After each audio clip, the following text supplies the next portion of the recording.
Go. Isang tao, ayon kay Senador Risa Ontiveros, fingerprints ng dalawa nagtugma. Presidente sa San Juan City nagreklamo matapos sabuyan ng hininalang asido sa Waka Waka Festival.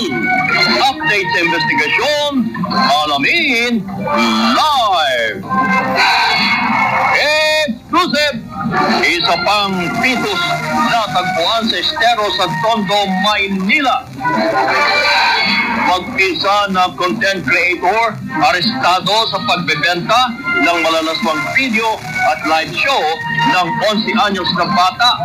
Biktima, anak pa mismo ng isa sa mga suspect.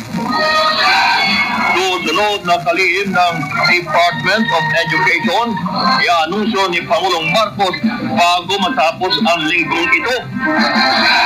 Pangulong Marcos ibit-balikan sa pagtakbo sa pagka-senador ni na dating Pangulong Rodrigo Duterte at dalawa pa niyang anak. A free country. At exclusive, labentahan ng merchandise ng Nations Girl Group Pini, pinilahan ng mga lumps.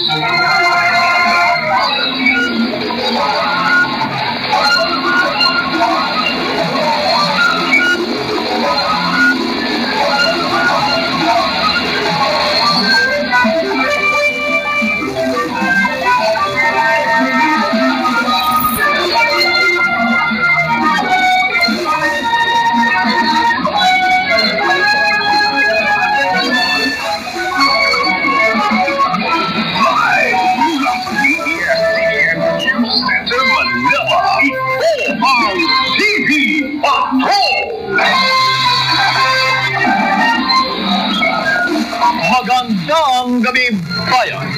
Simulan natin ang balitaan sa usapin ng citizenship ni Banban Mayor Alice Go.